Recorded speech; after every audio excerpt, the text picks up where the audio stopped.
श्री गणेशाय नमः। ओम नमः शिवाय। श्री गुरु चरण सरोज रज निज मन मुकुर सुधार, वरनो रोग बर विमल जसु, जो दायक फलचार। बुद्धिहीन तनु जानिके, सुमिरो पवन कुमार। बल बुद्धि विद्या देहु मोहि, हरहु कलेश विकार। सियावर रामचंद्र की जय। सिया राम जय राम जय जय राम। सिया राम जय जय सिया राम। बालकांड के इस भाग में दोहा नंबर 327 से आगे की कथा इस प्रकार है।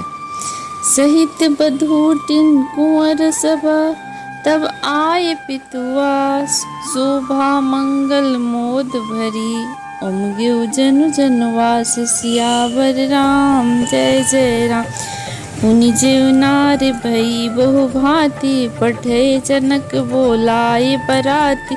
परत पावड़े बसन अनुपा, सूतन समेत गौवन कियो भूपा। फिर सब प्रकार की रसोई बनी। जनक जी ने बरातियों को बुला भेजा। राजा दशरथ जी ने पुरोहित सहित गमन किया। अनुपम वस्त्रों के पावड़े पड़ते जाते हैं। सादर सबके पाए पखारे, जथा जोगु पीठन बैठारे। धोए जनक अवधपति चरना, सीलु सनेऊ जाई नहीं वरना। आदर के साथ सबके चरण धोए गए और सबको यथायोग पीढ़ियों पर बैठाकर तब राजा जी जनक जी ने अवधपति दशरथ जी के चरण धोए। उनका सील और स्नेह वर्णन नहीं किया जा सकता। बहुरी राम पद पंकज धोए, जे हर हृदय कमल मोह गोए। तिन्हि भाई राम समझानी, धोए चरण जनक निज पानी। फिर रामचंद्र जी के चरण कमलों को धोया, जो शिव जी के हृदय कमल में छिपे रहते हैं। तीनों भाइयों को श्री रामचंद्र जी के ही समान जानकर जनक जी ने उनके भी चरण अपने हाथों से धोए। आसन उचित सब ही नृप दीने, बोली सुपकारी सब लीन। सादर लगे परन पनवारे, कनक कील मणि पान सवारे।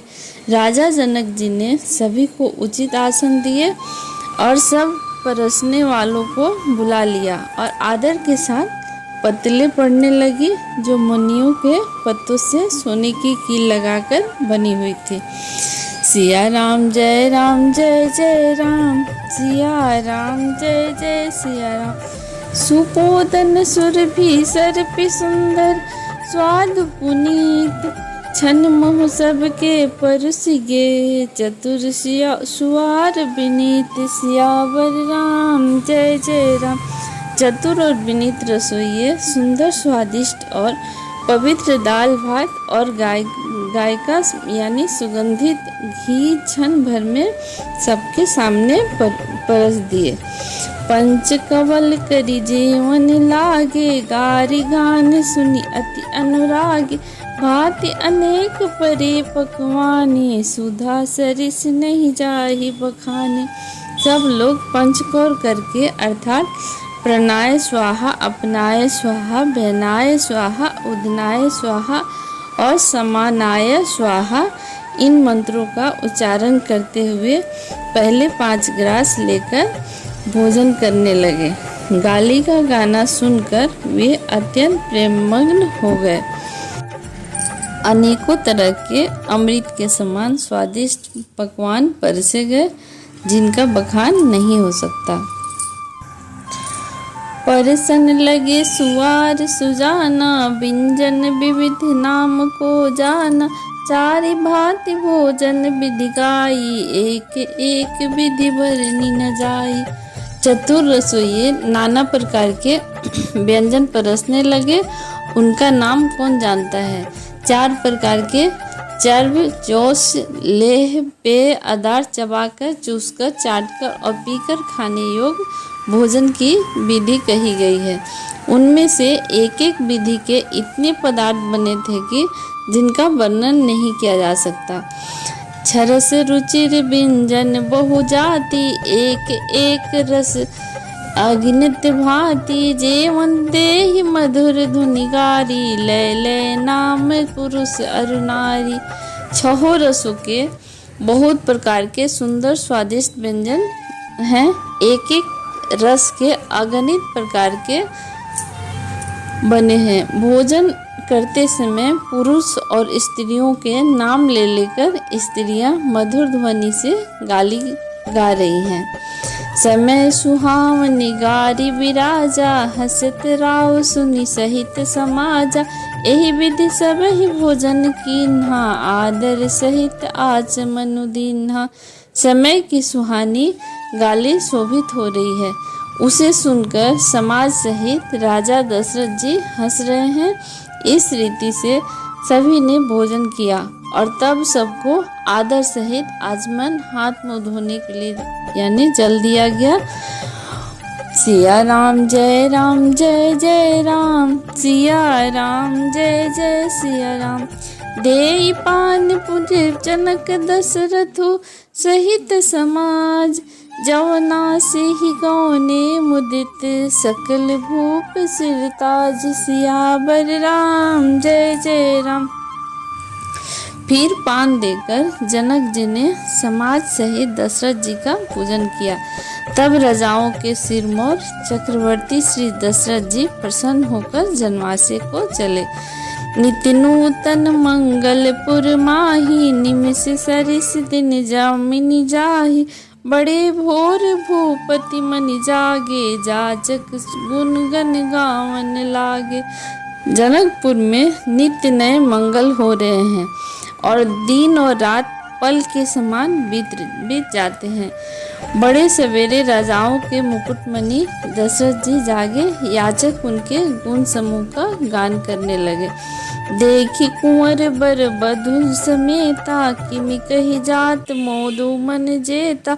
प्रात क्रिया करिगे गुरु बाही, महाप्रमोद प्रेम मन माही। चारों कुमारों को सुंदर बधुओं सहित देखकर उनके मन में जितना आनंद है वह किस प्रकार से कहें। वे प्रातः क्रिया करके गुरु वशिष्ठ जी के पास गए और उनके मन में महान आनंद और प्रेम भरा है। करी प्रणाम पूजा कर जोरी, गोपोले गिरा अमीय जनु बोरी। तुम्हारी कृपा सुनो मुनि राजा, भयो आज मैं पूरन काजा। राजा प्रणाम और पूजन करके फिर हाथ जोड़कर मानो अमृत में डुबोई हुई वाणी बोले, हे मुनिराज सुनिए, आपकी कृपा से आज मैं पूर्ण काम हो गया। अब सब विप्र बुलाई गोसाई, देव धोनी सब भांति बनाई। सुनि गुरु करी महापाल बड़ाई, पुनि पठाए मुनि वृंद बुलाई। हे स्वामी, आज सब ब्राह्मणों को बुलाकर उनको सब तरह का गहना कपड़ा से सजी हुई गाय दीजिए। यह सुनकर गुरु जी ने राजा की बड़ाई करके फिर मुनिगणों को बुला भेजा। सिया राम जय राम, सिया राम जय जय सिया राम। वामदेव अरुदेव ऋषि, वाल्मीकि जबाली। आए मुनिवर निकर तब, कौसा कादि तपसाल। सियावर राम जय राम। तब वामदेव, देवर्षि नारद, वाल्मीकि, जबाली और विश्वामित्र आदि तपस्वी श्रेष्ठ मुनियों के समूह आए। दंड प्रणाम सबहि नृप किन्हे, पूजी सप्रेम बरासन दीन। 4 लक्ष बर धेनु मंगाई, काम सुरभि समशील सुहाई। राजा ने सबको दंडवत प्रणाम किया और प्रेम सहित पूजन करके उन्हें उत्तम आसन दिए।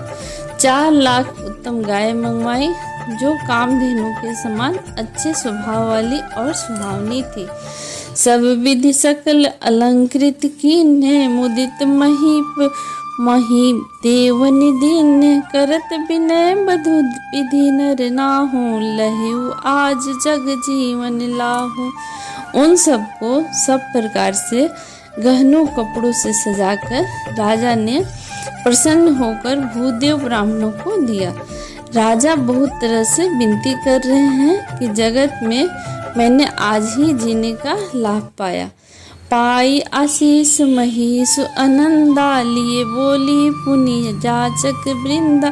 कनक बसन मणि है गए स्वदन, दिए बुझी रुचिर रवि कुल नंदन। ब्राह्मणों से आशीर्वाद पाकर राजा आनंदित हुए। फिर याचकों के समूहों को बुला लिया और सबको उनकी रुचि पूछकर सोना, वस्त्र, मणि, घोड़ा, हाथी और रथ जिसने जो कहा सो सूर्यकुल को आनंदित करने वाली दशरथ जी ने दिए। चढ़े पढ़त गावत गुण गाथा, जय जय जय दिन कर कुल नाथा। एहि विधि राम विवाह उछाहो, सकई न बरनी सहस मुख जाहो। वे सब गुणानुवाद गाते और सूर्यकुल के स्वामी की जय हो जय हो जय हो कहते हुए चले। इस प्रकार श्री रामचंद्र जी के विवाह का उत्सव हुआ। जिन्हें सहस्त्र मुख हैं वे शेष जी भी उसका वर्णन नहीं कर सकते। सिया राम जय जय राम, सिया राम जय जय सिया राम। बार बार कौशिक चरना, सिसुनाई कहो राव। यह सब सुख मुनि राज तव, कृपा कटाक्ष पसाओ। सियावर राम जय राम। बार बार विश्वामित्र जी के चरणों में सिर नवाकर राजा कहते हैं, हे मुनिराज, यह सब सुख आपके ही कृपा कटाक्ष का प्रसाद है। जनक स्नेह सूल कर तूती, नृपु सब भांति सराह विभूति। दिन उठी विपदा अवधपति मांगा, राखहि जनक सहित अनुरागा। राजा दशरथ जी जनक जी के स्नेहशील करनी और ऐश्वर्य की सब प्रकार से सराहना करते हैं। प्रतिदिन सवेरे उठकर अयोध्या नरेश विदा मांगते हैं, पर जनक जी उन्हें प्रेम से रख लेते हैं। नित्य नूतन आदरु अधिकाई, दीन प्रति सहस भति पहुनाई। नित्य नौ नगर आनंद उछाओ, दशरथ गौन सुहाव न काहू। आदर नित्य नया बढ़ता जाता है। प्रतिदिन हजारों प्रकार से मेहमानी होती है। नगर में नित्य नया आनंद और उत्साह रहता है। दशरथ जी का जाना किसी को नहीं सुहाता। बहुत दिवस बीते एहि भांति, जन स्नेह रजु बधे बराती। कौशिक सदानंद तब जाई, कहा विदेह नृपहि समुझाई। इस प्रकार बहुत दिन बीत गए, मानो बराती स्नेह की रस्सी से बंध गए हैं। तब विश्वामित्र जी और सतानंद जी ने जाकर राजा को समझाकर कहा, अब दशरथ कह आय सुदेहु, यद्यपि छाड़ी न सकहु स्नेहु। भले ही नाथ कही सचिव बुलाए, कही जय जीव शीस तिन्ह नाय। यद्यपि आप स्नेहवश उन्हें नहीं छोड़ सकते, तो भी अब दशरथ जी को आज्ञा दीजिए। हे नाथ, बहुत अच्छा कहकर जनक जी ने मंत्रियों को बुलवाया और वे आए और जय जीव कहकर उन्होंने मस्तक नवाया। सिया राम जय जय राम, सिया राम जय जय सिया राम। अवधनाथ चाहत चलना, भीतर करहु जनाओ। भय प्रेम बस सचिव सुनी, विप्र सभा सदराओ। सियावर राम जय राम। जनक जी ने कहा, अयोध्या नाथ चलना चाहते हैं, भीतर रनिवास में खबर कर दो। यह सुनकर मंत्री, ब्राह्मण, सभासद और राजा जनक भी प्रेम के वश हो गए। जय सिया राम। अब तक की कथा यहीं पे, दोहा नंबर 332 तक अब तक की कथा। आगे की कथा सुनने के लिए चैनल को सब्सक्राइब करें। जय सिया राम।